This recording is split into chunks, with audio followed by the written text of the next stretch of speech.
Start பண்ணலாமா? Right. Asmat குருப்பியோ நமக, அஸ்மத் பரம குருப்பியோ நமக, அஸ்மத் சர்வ குருப்பியோ நமக, ஸ்ரீமதே ராமானுஜாய நமக. இன்னொரு ஏகாதசி அன்னைக்கு விரதம் இருக்கிற அடியார்களோட சேர்ந்து பேசுறதுல ரொம்ப சந்தோஷம். இன்னைக்கு நம்ம எடுத்திருக்க டாபிக் வந்து ஒரு பெரியாழ்வார் திருமொழியிலிருந்து ஒரு பாசனம். இந்த இன்னைக்கு டாபிக் உள்ள போறதுக்கு முன்னாடி போன வாரம் போன ஏகாதசிக்கு நம்ம பார்த்த அந்த திருவல்லிக்கேணி கண்டேனுங்கிற திருமங்கையாழ்வாருடைய அனுபவத்துல கடைசி பாசுரத்துல பலஸ்ருதி பாடி முடிக்கும் போது அது முடிஞ்சதுமே நம்ம தம்பி அரவிந்த் ஒரு கேள்வி கேட்டாப்புல. அந்த கேள்விக்கு பதில் என்னங்கிறத குயிக்கா பார்த்துட்டு அதுக்கப்புறம் இன்னைக்கு டாபிக் உள்ள போவோம். அவர் கேட்ட கேள்வி என்னன்னா, பலஸ்ருதின்னு சொல்லி ஆழ்வார்கள் ஏன் இந்த 10 பாசுரத்தை பாடினா இந்த பலன் கிடைக்கும்னு சொல்றாங்க. பகவத்கீதையில கண்ணன் பிரமான் வந்து பலனை எதிர்பார்க்காத காரியத்தை மட்டும் செய்வோம், கடமையை செய், பலனை எதிர்பார்க்காதன்னு தானே சொல்லியிருக்காரு. அப்படி இருக்கும்போது நம்ம பலனை பத்தி ஏன் பேசணும், ஆழ்வார்கள் ஏன் அந்த மாதிரி பாடியிருக்காங்க அப்படின்னு ஒரு கேள்வி கேட்டாப்புல. ஸோ இது ஒரு it's a very genuine question அவர் கேட்டது. அதனால அதுக்கு பதில் என்னங்கிறத அடியனுக்கு தெரிஞ்ச வரைக்கும் பார்த்துட்டு அதுக்கப்புறம் இன்னைக்கு டாபிக் உள்ள போவோம். ஸோ இந்த பலஸ்ருதிங்கிறது வந்து அந்த பதிகத்துல 9 பாசுரங்களை பாடிட்டு 10வது பாசுரமா திருமங்கையாழ்வார் வந்து இந்த பாசுரங்களை 10ம் வல்லார் சுகமாக வானுலகு ஆழ்வாரே அப்படிங்கிற மாதிரி சொல்லி முடிக்கிறார். அதாவது இந்த 10 பாசுரங்களையும் இந்த 9 பாசுரங்களையும் பாடுறவங்க வந்து இன்னொரு ஜென்மம் எடுக்காம பரமபதத்துக்கு போய் சந்தோஷமா இருப்பாங்க அப்படின்னு சொல்லி பலன் சொல்லி முடிக்கிறார். ஸோ ஃபர்ஸ்ட் வந்து நம்ம என்ன பார்க்கணும்னா, ஒரு பலனை எதிர்பார்த்து நம்ம இந்த பாசுரங்களை சேவிக்கிறோம்னா அந்த பலனை அவர் முதவே சொல்லியிருக்கணும். முதவே அந்த பலனை சொல்லிட்டு உனக்கு இந்த பலன் வேணும் அப்படின்னா இந்த 10 பாசுரங்களை பாடுன்னு சொல்லி அதுக்கப்புறம் சொல்லியிருந்தா அது பலனை எதிர்பார்த்து சொல்ற மாதிரி ஆகும். ஆனா ஆழ்வார் வந்து அப்படி பண்ணல. வெற்பெரு விளவும் கஞ்சும் மல்லம்னு சொல்லி அந்த பதிகத்துல 9 பாசுரங்கள்ல பகவானுடைய பல அவதாரங்கள், அந்த அவதாரத்துல அவர் பண்ண காரியங்களை எல்லாம் நல்லா அனுபவிச்சு பாடிட்டு அதுக்கப்புறம் கடைசி முடிக்கும் போது இந்த கலியன் சொன்ன இந்த 10 பாசுரங்களை பாடுறவங்களுக்கு இன்னொரு ஜென்மம் இல்லாம வானுலகத்துல போய் சுகமாக இருப்பார்கள் அப்படின்னு சொல்லி முடிச்சாரு. சோ அவர் என்ன சொல்ல வர்றாருன்னா, ஆழ்வாரு இந்த 10 பாசுரங்களை பக்தியோட சேவிச்சீங்கன்னா அவருடைய அவர் எழுதின அல்ல பாடின கருத்து என்னன்னா, பகவான் மேல ஒரு பக்தி வரணும், ஒரு ஈடுபாடு வரணும், அவருடைய குண அனுபவம், கல்யாண குணங்களை நம்ம அனுபவிக்கணுங்கிற கருத்தோட தான் அந்த பாசுரங்களை எல்லாம் பாடியிருக்காரு. சோ இதையெல்லாம் நான் பாடின இந்த பாசுரங்களை நீங்க பாடினீங்கன்னா உங்களுக்கு வந்து இந்த பலன் கிடைக்கும்னு கடைசியில சொல்றாரு. இது எப்படின்னா, இப்போ ஈஸியா புரியறதுக்கு ஒரு விஷயம் சொல்றேன். ஒரு ஒரு இருட்டான ரூமுக்குலாம் நம்ம போறோம். சோ அந்த அந்த ரூமுக்குள்ள எங்கே என்ன இருக்குங்கிறது நமக்கு தெரியாது. சோ நம்ம வந்து ஒரு கும் இருட்டுல ஒரு எதுவுமே தெரியாம நம்ம போய் தடவி தடவி சுவிட்சை பார்த்து சுவிட்சை போடுறோம். ஸோ சுவிட்ச் போட்டதுமே லைட் வந்ததுமே அந்த ரூம்ல உள்ள எல்லாமே தெரியுது. அந்த டேபிள்ல உள்ள சாப்பிட்றது தெரியுது, அங்க உள்ள அந்த டிவி தெரியுது, பெட் இருக்கு. ஸோ நீங்க எது வேணும்னாலும் அந்த ரூம்ல அனுபவிக்கலாம். ஸோ அது வந்து போறதுக்கு முன்னாடி அந்த ரூம்ல என்ன இருக்கு, எங்க இருக்கு, எவ்வளவு இருக்குங்கிறதெல்லாம் நமக்கு எதுவுமே தெரியாது. அது இருட்டு அறைக்குள்ள நம்ம போறோம், போய் இந்த சுவிட்ச் போட்டதுமே நமக்கு இந்த பலன்கள்லாம் கிடைக்குது. அந்த மாதிரி நம்ம அஜ்ஞானம்ங்கிற இருட்டுல நம்ம போயிட்டு இருக்கோம். சோ நமக்கு ஞானம்ங்கிற வெளிச்சம் வேணுங்கிறதுக்காக தான் ஆழ்வார் வந்து இந்த பாசுரங்களை நம்ம கொடுத்திருக்காரு. சோ சுவிட்ச் போடுற மாதிரி நம்ம இந்த ஆழ்வார் பாசுரங்களை சேவிச்சோம்னா அதுல வர்ற ஞானத்துல நமக்கு இந்த பலன்கள்லாம் ஒரு ஒரு ரிசல்ட் மாதிரி கிடைக்கும் அப்படின்னு சொல்றதுக்காக தான் ஆழ்வார் வந்து பலஸ்ருதியை வந்து கடைசியில வச்சு இந்த பாசனங்களை படிச்சா இந்த பலன் கிடைக்கும் அப்படிங்கிற மாதிரி கடைசியில சொல்லியிருக்காரு. சோ இதுதான் இந்த பலஸ்ருதிங்கிறதுக்கு நம்ம பார்க்க வேண்டிய விதம் இதுதான். ஸோ இது வந்து கடமை செய் பலனை எதிர்பார்க்கறதுங்கிறதுக்கும் இதுக்கும் எந்த சம்மந்தமும் கிடையாது. இது பக்திய வளர்க்கறதுக்கு தான் ஆழ்வார்கள் பாசுரங்கள பாடியிருக்காங்க. அந்தந்த பாசுரங்கள சேவிச்சு அந்த ஞானம் வரும்போது, நமக்கு என்ன பலன் கிடைக்குங்கிறத கடைசியில பலஸ்ருதியில சொல்றாங்க. இப்போ வந்து நம்ம இந்த பதிகத்தையே எடுத்துப்போமே. "வெற்பெரு விழவும் கஞ்சும் மல்லமுங்கிற இந்த 10 பாசுரத்துல வந்து, ஆழ்வார் என்ன சொல்ல வர்றாரு? பகவானுடைய பல அவதாரங்கள பாடி, அதாவது கஞ்சன மல்லனுங்கிறப்ப அந்த கிருஷ்ணாவதாரத்த பத்தி பாடுறாரு. அப்புறம் ராமாவதாரத்துல அவர் பண்ணத பத்தி பாடுறாரு. அதுக்கப்புறம் நரசிம்மாவதாரத்த பத்தி பாடுறாரு. தெள்ளிய சிங்கின்னு சொல்றாரு கடைசில. அதுக்கப்புறம் கஜேந்திரவர்தனுக்கு இந்த யானைக்கு அருள் கொடுத்தத பத்தி பாடுறாரு. சோ இந்த மாரி பல அவதாரங்கள், பல அதுல அவர் பண்ண சேஷ்டிதங்கள், காரியங்களை எல்லாம் சொல்லி, கடைசியில நீங்க இந்த 10 பாசுரங்கள பாடி இந்த பகவானுடைய அவதாரங்களையும், அவருடைய குணங்களையும் அனுபவிச்சீங்கன்னா, உங்களுக்கு பிறவி இல்லாம போகும் அப்படின்னு பலன் சொல்லி முடிக்கிறார். சோ நமக்கு வந்து தோணும். என்னது? அதாவது பகவானுடைய அவதாரங்கள பத்தி இப்ப கிருஷ்ண ராம அவதாரங்கள பத்தி பேசுறதுனாலயோ, யோசிக்கிறனாலயோ நமக்கு பிறவி இல்லாம போய் மோட்சம் கிடைச்சிருமா? அது எப்படி? இதுக்கு ஏதாவது பிரமாணம் இருக்கா? பிரமாணம்னா எவிடன்ஸ் ஃப்ரம் ஸ்கிரிப்சர்ஸ். இதுக்கு ஏதாவது எங்கேயாவது சாஸ்திரத்துல சொல்லியிருக்கா அப்படின்னு யோசிச்சு பார்த்தா, இருக்கு. நிச்சயமா இருக்கு. இது சொன்னது வேற யாரும் இல்ல. இந்த பாசுரங்கள பாடின பார்த்தசாரதி எம்பெருமானே பகவத்கீதையில 4வது அத்தியாயத்துல கர்மஞான விவாக யோகம்ங்கிறதுல வந்து ஆரம்பத்துல தன்னுடைய அவதார ரகசியங்களை வெளியிடுறான். எதா இதா ஹி தர்மஸ்ய கிளானிர் பவனி பாரதன்னு சொல்லி எப்ப எப்ப தர்மம் கெட்டு போய் அதர்மம் தலை தூக்குதோ அப்பெல்லாம் நான் அவதாரம் எடுக்கிறேன் அப்படின்னு. அப்புறம் பரித்ராணாய சாதுனாம் விதாசா அந்த ஸ்லோகத்துல வந்து எதுக்காக நான் அவதாரம் எடுக்கிறேங்கிறத இது பண்றாரு.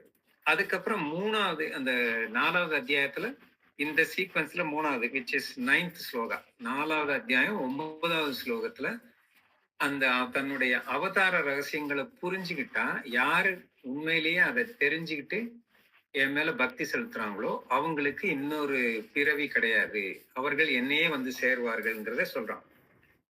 ஜென்ம கர்மச்சேமே திவ்யம்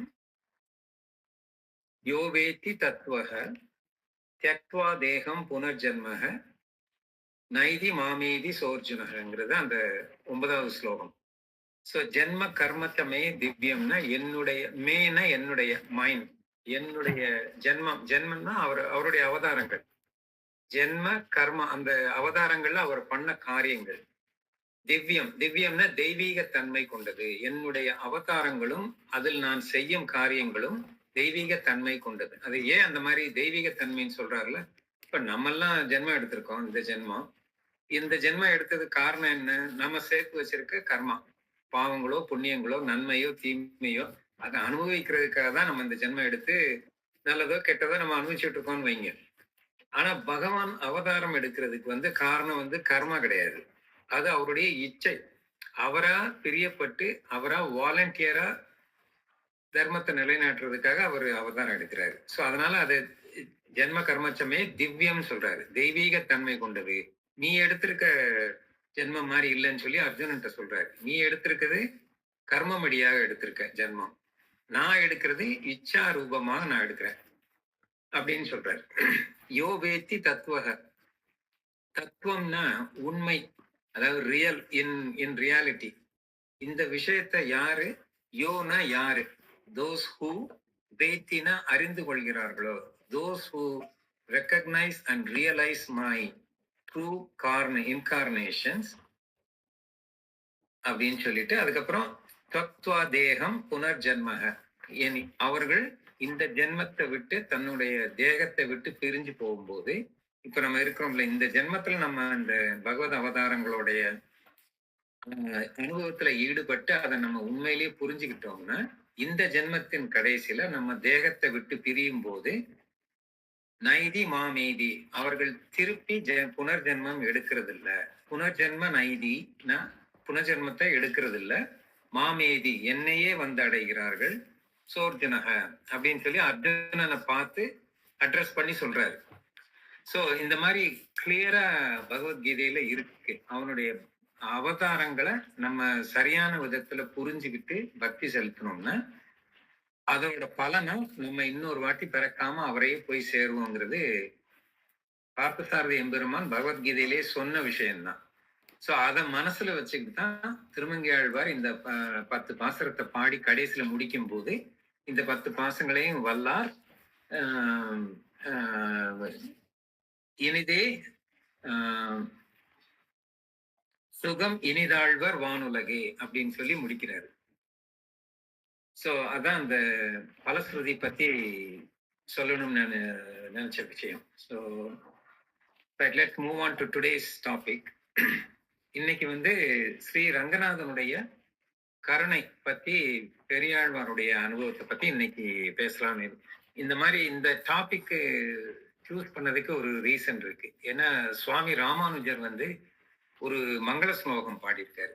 இந்த மங்கள ஸ்லோகம் என்னன்னா, ஸ்ரீரங்க மங்கள நிதிம் கருணாநிவாசம் ஸ்ரீ வெங்கடாத்ரி சிகராலய காலமேகம் ஸ்ரீ ஹஸ்தி சைலேச சிகரோஜ்வல பாரிஜாதம் ஸ்ரீசம் நமாமி சிரசா எது சைல தீபம்.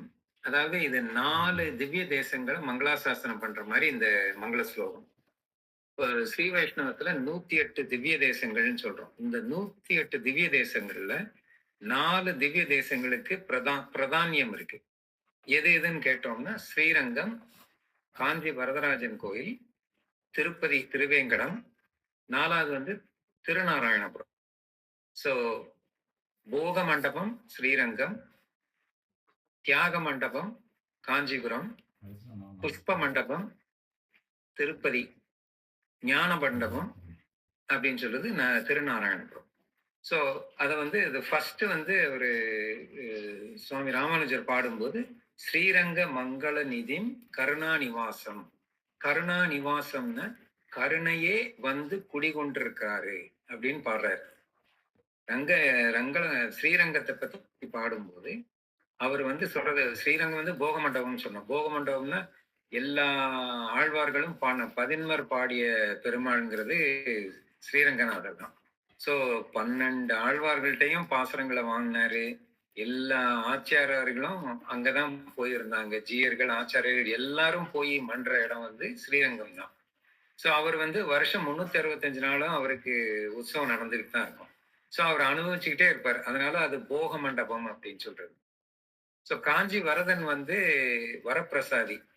அங்க பிறந்த ராமானுஜர் அங்கதான் இருந்தாரு காஞ்சிபுரத்துல. அவரை கூட ஸ்ரீரங்கத்துக்கு விட்டு கொடுத்துட்டாரு. சோ அவர் வந்து மற்ற பெருமாள்களுக்கு எல்லாம் தியாகம் பண்றதுனால தியாக மண்டபம் அப்படின்னு சொல்றாங்க.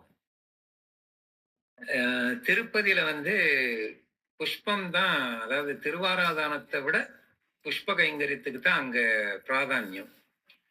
தோமாலை சேவான்னு சொல்லுவாங்கல்ல. இப்ப தோமாலைன்னா என்ன, தோல் மாலையத்தான் தோமாலைன்னு சொல்றாங்க. ஸோ அவர் தோல்ல மாட்டிருக்க மாலை வந்து கீழே கால் தரை வரைக்கும் படும். அவ்வளவு பெருசா அவ்வளவு நீளமா கட்டியிருப்பாங்க. ஸோ புஷ்ப கைங்கரியத்துக்கு பேர் போன இடம் எதுன்னா திருவேங்கடம். அதே மாதிரி திருநாராயணபுரம், இது ஆழ்வார் பாசரம் பெற்ற ஸ்தலம் இல்லைன்னாலும் ஆச்சாரியர்களுடைய அபிமான ஸ்தலம் திருநாராயணபுரம், மேல்கோட்டைன்னு சொல்றது. ஸோ அங்க வந்து நிறைய ஆச்சாரியர்கள் நிறைய கிரந்தங்களை பாடி இருக்கனால அது ஞான மண்டபம்னு சொல்லுவாங்க. ஸோ அங்கிருந்து அறிவு வந்தனால ஞான மண்டபம். ஸோ ஸ்ரீரங்க மங்கள நிதிம் கருணாநிவாசம். ஸோ கருணையே குடியாக வந்திருக்கிற ஸ்ரீரங்கம். ஸ்ரீ வெங்கடாத்ரி சிகராலய காலமேகம். ஸோ காலமேகம் மாதிரி மலை மேகம் மாதிரி கருப்பான நிறத்தோட திருவேங்கடத்துல இருக்காரு. ஸ்ரீ ஹஸ்தி சைல சிகரோஜ்வல பாரிஜாதம். பாரிஜாதம்னா பாரிஜாத மரம் வந்து நம்ம கேட்கறது எல்லாமே கொடுக்கும். அந்த மாதிரி காஞ்சி வரதன் வந்து வரப்பிரசாதிங்கிறனால சிகரோஜ்வல பாரிஜாதம் அப்படின்னு மங்களாசாசனம் பண்றாரு. அதே மாதிரி கடைசி வரியில ஸ்ரீசம் நமாமி சிரசா எது சைல தீபம். ஸோ எது சைலம்ங்கிறது மேல்கோட்டை. மேல்கோட்டையிலையும் மலை மேலதான் இருக்காரு பெருமாள். அதனால அது சைலம்னா மலை. ஸோ எது சைலம். தீபம், தீபம்னா விளக்குங்கிறது அறிவுக்கு ஒரு உருவகம், ஞானத்துக்கு உருவகம். அதான். சோ இன்னைக்கு வந்து இத அடியா வச்சு பெரியாழ்வார் வந்து ஸ்ரீரங்கம் நம்பெருமாள், ஸ்ரீரங்கம் பெரிய பெருமாளை அவர் எப்படி அனுபவிச்சிருக்காரு. இது சம்பந்தமா பெரியாழ்வார் எப்படி பாடியிருக்காரு அப்படிங்கிறதுக்கு தான் இந்த இன்னைக்கு பாசுரத்தை நம்ம பார்க்க போறோம். இது வந்து பெரியாழ்வார் திருமொழியில 4ஆம் பத்து 9ஆம் திருமொழி 2வது பாசுரம். நான் இன்னைக்கு குரூப்ல ஷேர் பண்ணியிருக்கேன், பாருங்க. தன் அடியார் திறத்தகத்துக்கு தாமரையாள் ஆகிலும் சிதகுரைக்கு மேல் என் அடியார் அது செய்யார், செய்தாரேல் நன்று செய்தார் என்பர் போலும் மண்ணுடைய விபீடனர்கா மதிலிலங்கை திசை நோக்கி மலர்கண் வைத்த என்னுடைய திருவரங்கற்கன்றியும் மற்றொருவருக்கு ஆள் ஆவாரே. அப்படிங்கிறது இந்த பாசுரம்.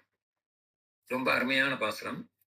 தன் அடியார் திறத்தகத்துக்கு இப்ப வந்து பெருமாள்கிட்ட நம்ம எல்லாம் போய் அடைக்கலம் கேட்கிறோம், சரணாகதி பண்றோம், பெருமாள்கிட்ட வேண்டிக்கிறோம் அப்படின்னா நமக்கு வந்து புருஷகாரம்னா ரெக்கமெண்டேஷன் பண்ணி பெருமாள்கிட்ட நம்மளை சேர்த்து வைக்கிறது வந்து மகாலட்சுமி தாயார் தான். ஸோ பெரிய பிராட்டியார் தான் நமக்கு வந்து புருஷகாரம் பண்ணி நம்மளை பெருமாளோட சேர்த்து வைக்கிறோம். ஸோ இது திருப்பாவலையும் நம்ம இதை பத்தி டீட்டெயில்டா பார்த்துருக்கோம். ஸோ நாயகனாய் நின்ற நந்தகோபனுடைய கோயில் காப்பானையிலிருந்து இந்த கோயில் வாசல் காப்பான், கோயில் காப்பானால் எழுப்பி, அதுக்கப்புறம் நந்தகோபுரை எழுப்பி, யசோதை பிராட்டியை எழுப்பி, அதுக்கப்புறம் தாயார 3 பாசனங்கள்ல நப்பினை பிராட்டியை எழுப்பி, அப்புறம் தான் கண்ணன்ட்டு போய் ஆண்டாளும் கோஷ்டியும் இது பண்றாங்க, வேண்டிக்கிறாங்க. ஸோ அந்த மாதிரி நம்ம போய் தாயார் மூலியமா பெருமாள்கிட்ட சரணமா ஆகி அவர் நமக்கு அடைக்கலம் கொடுத்துட்டாரு. ஸோ தாயாருக்கு வந்து இது வந்து பெரியாழ்வாருடைய கற்பனை. தாயாருக்கு வந்து ஒரு சந்தேகம் வந்துதான். இப்போ வந்து பெருமாள் நம்ம சொன்னோங்கிறதுக்காக இந்த அடியார்களை எல்லாம் அனுகிரகம் பண்ணாரே, ஒருவேளை நம்ம நிர்பந்திச்சதுனாலதான் அவரை பண்ணாரா, இல்ல உண்மையிலேயே அவரு வந்து இந்த அடியார்கள் மேல அவ்வளவு அன்பும் பிரியத்தோட தான் அவரு சேர்த்துக்கிட்டாரா அப்படின்னு டெஸ்ட் பண்றதுக்காக என்ன பண்ணாலும் தாயார் வந்து ஒரு நாள் பெருமாள்கிட்ட வந்து சுவாமி, நான் வந்து ஏதோ ஒரு இதுல சொல்லிட்டேன், இவங்களை வந்து நம்ம சேர்த்துக்கலாம், இவங்களும் நம்ம பிள்ளைங்க தானேன்னு சொல்லிட்டேன். ஆனா இவங்களையெல்லாம் பார்த்தா இவங்க எல்லாம் நிறைய பாவம் பண்ணியிருக்க மாதிரி தெரியுது, இவங்களுக்கு தண்டனை கொடுத்தே ஆகணும். அதனால நீங்க வந்து நான் சொன்னேங்கிறதுக்காக இவங்களுக்கு இது பண்ண வேணாம், தண்டனை கொடுங்க அப்படின்னு சும்மா சொல்லி பார்த்தாங்க. என்ன எப்படி ரெஸ்பாண்ட் பண்றாரு அப்படின்னு. அதுக்கு பெருமாள் சொன்னாராம், உன்னுடைய அடியாரா இருக்கும் போது வேணாலும் அவங்க தப்பு பண்ணியிருக்கலாம், என்னுடைய அடியாரா அவங்க ஆன பின்னாடி அவங்க நிச்சயமா தப்பு பண்றது வாய்ப்பு இல்லை. அப்படி பண்ணாலும் அவங்க பண்ண காரியம் நல்ல காரியமா தான் இருக்கும் அப்படின்னு சொன்னாராம். சோ தன் அடியார் திறத்தகத்துக்கு, சோ தன்னுடைய அடியார் திறத்தகத்து அடியார் மேல தாமரையாள் ஆகிலும் சிதகுரைக்கு மேல். தாமரையாள்னா தாமரை புஷ்பத்துல உள்ள மகாலட்சுமி, பெரிய பிராட்டி. சோ அவளே சிதகுரைக்கு மேல். சிதகுரைக்கிறதுனா குற்றம் சொல்றது, நம்ம பாஷையில சொல்லணும்னா. சிதகுனா குற்றம், குறை சொல்றதுன்னு வச்சுக்கோங்களேன். சிதைகுரைக்கு மேல் அதுக்கு பெருமாள் சொல்ற பதில் வந்து, என் அடியார் அது செய்யார், செய்தாரேல் நன்று செய்தார் என்பர் போலும்.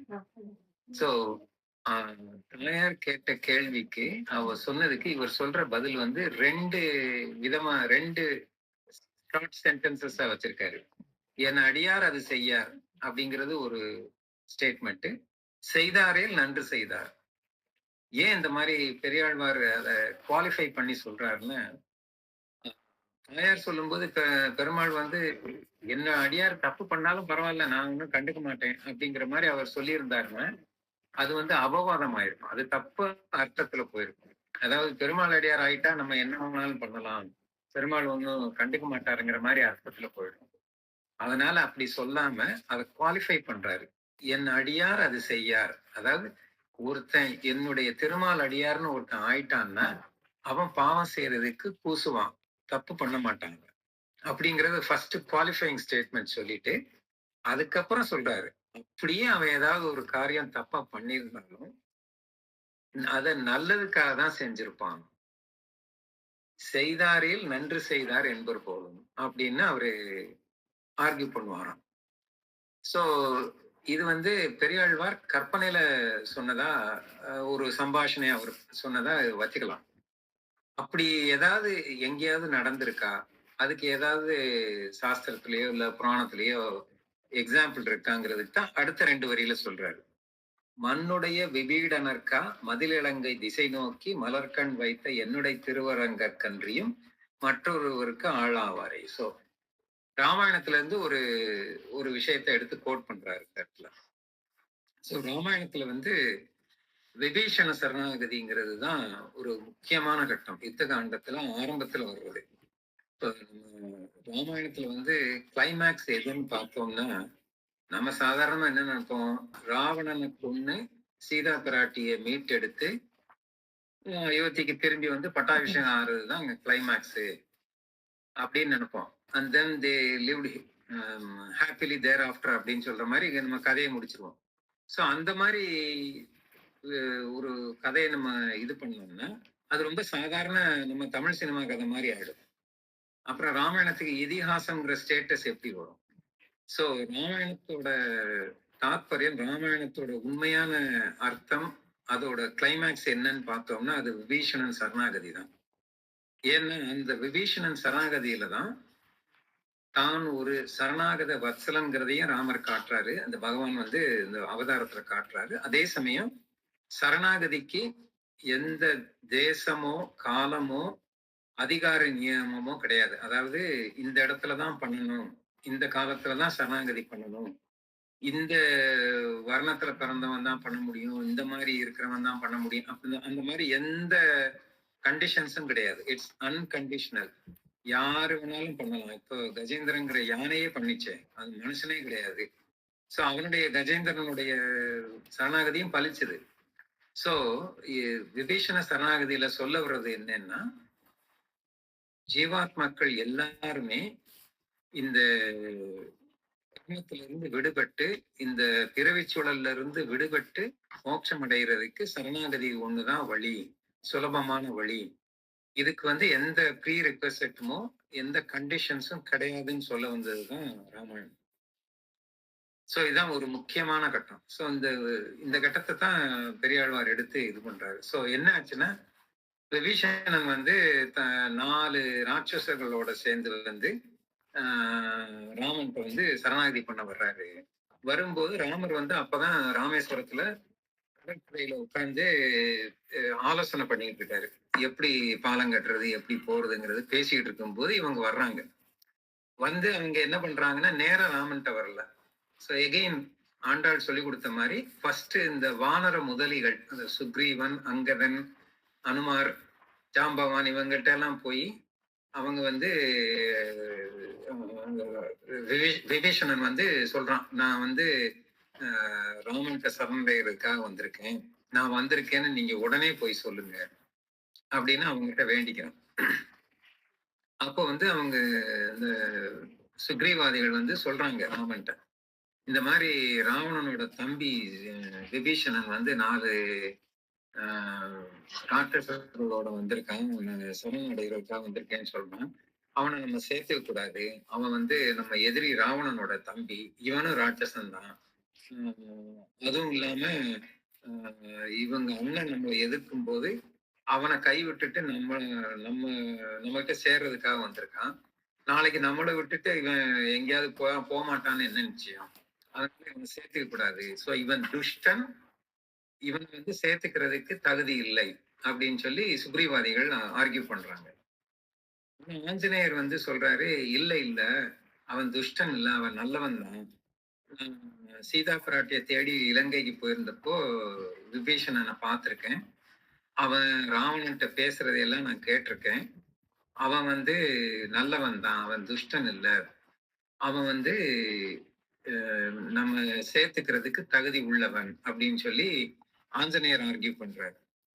சோ சாதாரணமா நம்ம எல்லாம் என்ன நினைப்போம்னா, ராமர் வந்து என்ன டிசைட் பண்ணாரு, சுக்ரீவர் அந்த கோஷ்டி சொன்னதெல்லாம் ஒத்துக்கல, ஆஞ்சநேயர் சொன்னதை தான் கேட்டுக்கிட்டு அவனை சேர்த்துக்கிட்டாருன்னு நம்ம நினைக்கிறோம் நம்ம. பட் ஆக்சுவலா அது உண்மை இல்லை. ராமன் வந்து he had his own mind. சுக்ரீவாதிகள் சொன்னதையும் அவர் கேட்கல, ஆஞ்சநேயர் சொன்னதையும் அவர் ஃபுல்லா கேட்டுக்கல. அவரே ஒரு முடிவு எடுத்தார். எப்படின்னா, இத வந்து சுவாமி தேசிகன் வந்து அபய பிரதான சாரம்னு சொல்லி ஒரு கிரந்தம் எழுதியிருக்காரு. அதுல இது ரொம்ப விளக்கமா எழுதியிருக்காரு. ஸோ சுவாமி தேசிகன் வந்து கவிதார்க்கிக சிம்மம் அப்படின்னு சொல்லுவாங்க. தார்க்கிக சிம்மம்னா அவரு லாஜிக்ல வந்து அவரை அடிச்சுக்கவே முடியாதாம். எந்த விஷயத்தையுமே லாஜிக்கலா அப்ரோச் பண்ணி அவரு ரீசன் அவுட் பண்ணுவார். ஸோ ராமருடைய ரீசனிங் என்னன்னா, விபீஷணன் துஷ்டன் அப்படிங்கிற சுக்ரீவாதிகள் என்ன சொன்னாங்க? விபீஷணன் துஷ்டன், அவனை சேர்த்துக்கிறதுக்கு அவனுக்கு தகுதி இல்ல அப்படிங்கறது அவங்க சொன்னது. அதுல வந்து ராமர் வந்து விபீஷணன் துஷ்டன்ங்கிறத அக்செப்ட் பண்ணிக்கிட்டாரு. எஸ், அவன் துஷ்டன் தான். அவனை அக்செப்ட் பண்ணிக்க கூடாதுங்கிறத அவர் ரிஜெக்ட் பண்ணிட்டாரு. On the other hand, Anjaneyar Maruti என்ன சொன்னாரு? அவன் துஷ்டன் இல்லை, ஆனா அதனால அவனை நம்ம சேர்த்துக்கலாம், அதுக்கு தகுதி இருக்கு அப்படின்னு ஆஞ்சநேயர் சொன்னார். சோ ஆஞ்சநேயர் சொன்னதுல ராமன் வந்து அவன் துஷ்டன் இல்லைங்கிறத ரிஜெக்ட் பண்ணிட்டாரு. அவன் துஷ்டன் இல்லை கிடையாது, அவன் துஷ்டன் தான், ஆனா அவனை சேர்த்துக்கிறதுக்கு தகுதி இருக்கு அப்படின்னா. சோ ராமருடைய பட்சம் எப்படி வரும்னா, விபீஷணன் துஷ்டன், அவன் துஷ்டங்கிறனால நான் அவனை சேர்த்துக்கிறதுக்கு தகுதி உள்ளவன்னு சொல்றேன் அப்படிங்கிறாரு. அது ஏன்னா, விபீஷணனை துஷ்டன்னு ஏன் சொல்றாங்கன்னா, விபீஷணன் வந்து ராவணன்கிட்ட போய் அட்வைஸ் பண்ணும்போது அவங்க என்ன சொல்றாங்கன்னா, ராவணா, அண்ணா நான் சொல்றத கேளு, இந்த சீதை வந்து நீங்க கொண்டு வந்து வச்சதுல இருந்து ஏகப்பட்ட அபசகனங்கள் இருக்கு.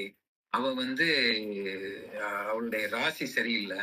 அவளை இங்கேயே வச்சிருந்தேன்னா நம்ம இலங்கை வந்து அழிஞ்சு போயிடும், நம்ம குலமே நாசமாயிடும், நம்ம பெண்கள் எல்லாம் விதவை ஆயிடுவாங்க அப்படின்னு நிறைய சகுனமா சொல்றான். சோ சீதையினால நம்ம குலத்துக்கும் நம்ம நாட்டுக்கும் இவ்வளவு இது நடக்க போகுது. இதே மாதிரி சீதைக்கே இந்த மாதிரி இருக்குன்னா, இவருடைய கணவன் ராமன் வந்தான்னா இதை விட மோசமா நம்ம நிலைமை போயிடும். சோ இவங்க வந்து நம்ம இனத்துக்கு ஏத்தவங்க கிடையாது, அதனால நீ பேசாம சீதையை அனுப்பிச்சு விட்டுரு அப்படின்னு அவன் இது பண்றான். சோ அவன் சொல்ற வந்து கரெக்ட் தான்.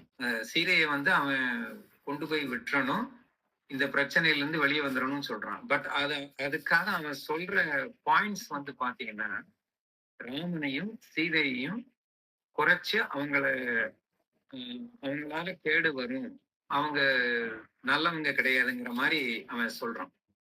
So for that reason Raman chase S, அவன் துஷ்டன் தான். ஏன்னா என்னை பத்தியும் பிராட்டி பத்தியும் அவன் அந்த மாதிரி தப்பா சொல்லியிருக்காங்கிறனால. அட் த சேம் டைம் அவன் ஏன் அப்படி சொன்னாங்கிறதையும் நம்ம பார்க்கணும். ஏன் அப்படி சொன்னான்னா, ராவணன் வந்து இதுல வந்து அவன் உயிரே விட்டுறக்கூடாது, அந்த அரக்கர் குலம் அழிஞ்சிடக்கூடாது, அவன் திருந்தணும், அவன் ஒழுங்கா இருக்கணுங்கிறதுக்காக. ஒரு அதே சமயம் என்கிட்ட வந்து அவன் சரண் அடைஞ்சிருந்தானா அவனும் பலன் அடைஞ்சிருப்பான் அப்படிங்கிற நல்ல எண்ணத்துலதான் அவன் அந்த மாதிரி பேசினான். சோ அதனால அவனுக்கு வந்து நம்ம அடைக்கலம் கொடுக்கறதுக்கு அவனுக்கு தகுதி இருக்கு. அவன் துஷ்டன் தான், அவன் பேசினது தப்பு தான், இருந்தாலும் அவன் பேசின காரணம் வந்து சரியான காரணம்னால நான் அவனை வந்து ஏத்துக்கிறேன் அப்படின்னு. சோ சுக்ரீவாதிகள் சொன்னனாலையும் அவன் ரிஜெக்ட் பண்ணல, மாருதி சொன்னாருங்கிறதுக்காக அவர் ஏத்துக்கல. Raman had his own mind. So இதை வந்து நம்ம சரியா புரிஞ்சுக்கணும். நம்ம இதைத்தான் சுவாமி தேசிகன் வந்து கிளியரா சொல்லியிருக்காரு. சோ அதனால அதைத்தான் இங்க பெரியாழ்வார் இந்த பாசுரத்தில் சொல்றாரு. மண்ணுடைய விபீடனர்க்கா மதிலிலங்கை திசை நோக்கி மலர்கண் வைத்த. சோ மண்ணுடைய விபீடனர்க்கான இந்த விபீஷணன் வந்து நல்ல புகழுடையவனா. சோ மண்ணுடையன்னா மண்ணுன்னா அந்த புகழுடைய விபீஷணனுக்காக மதில் இலங்கை திசை நோக்கி மலர்கண் வைத்து. சோ பெருமாள் வந்து கருணையை எப்படி பொழிவார்னா, அந்த கருணையை வந்து கண் கொண்டு அவர் நோக்குறதுலதான் அவர் கருணை உண்டு. சோ அவருடைய பார்வையை வந்து தெற்கு திசையை நோக்கி வச்சிருக்காரு. ஸ்ரீரங்கத்துல வந்து திருமாலையில தொண்டரடி பொடியாழ்வார் பாடுறார். குடதிசை முடியை வைத்து குணதிசை பாதம் நீட்டி வடதிசை பின்பு காட்டி தென் திசை இலங்கை நோக்கி கடல் நிற கடவுளந்தை அரவணை துயிலுமாகண்டு உடலனக்கு உருகுமாலோ என் செய்கேன் உலகத்தீரேங்கிறது திருமாலை பாசுரம். அதுல வந்து குடதிசைனா மேற்கு திசை. மேற்கு திசையை நோக்கி முடி தலையை வச்சிருக்காரு. குணதிசை பாதம் நீட்டி. குணதிசைனா கிழக்கு திசை. குணக்கு திசைங்கிறது கடை குறைத்தல்னால குணதிசைன்னு ஆயிடுச்சு. கிழக்கு பக்கம் காலை நீட்டிக்கிட்டு வடதிசை பின்பு காட்டி முதுக வந்து வடக்கு பக்கம் திருப்பிக்கிட்டாரு. தென் திசை இலங்கை நோக்கி. சோ இலங்கையை நோக்கி திருமுக மண்டலம். சோ இலங்கையை நோக்கி அவரு பயணிச்சிருக்காரு. ஏன்னா இலங்கையில உள்ள விபீஷன் மேல அவ்வளவு வாத்சல்யம், அவ்வளவு கருணை, அவ்வளவு பாசம். பாக்குறதுக்காக இலங்கையை நோக்கி பாக்குறாரு. மதிலிலங்கை திசை நோக்கி மலர்கண் வைத்த என்னுடைய திருவரங்கற்கன்றியும். ஸோ ராமன் தான் இங்க வந்து பயணிச்சுட்டு இருக்காரு. சோ அந்த திருவரங்கநாதனுக்கு ஆளாகாம மற்றொருவருக்கு ஆளாவதே. யாராவது இந்த பெருமாள்கிட்ட வந்து அவங்களுடைய அடியாரா மாறாம வேற யாருக்காவது போய் அடியாரா ஆவாங்களா அப்படின்னு கேட்கிற மாதிரி இந்த பாசுரம். சோ இந்த பாசுரத்துல வந்து பெரியாழ்வார் சொல்ல வர்ற விஷயம் வந்து பெருமாள் வாத்சல்யமும் காருண்யமும் அவருக்கு வந்து தலையார கல்யாணம் அதை வந்து அவரு எல்லா நேரத்திலயும் அவரு வந்து அடியார்கள் மேல காட்டுறதுக்கு தயாரா இருக்காரு. அதுக்கு உருவகமா அவர் உள்ள இடம் வந்து ஸ்ரீரங்கம் ரங்கநாத சாமி அப்படிங்கிறதுனால இந்த பாசுரத்தை பாடி முடிச்சிருக்காரு. ஸ்ரீமதே ராமானுஜாய நம. இன்னொரு நாள் வந்து இன்னொரு உபதேசத்தை பத்தி நம்ம அனுபவிக்கலாம்.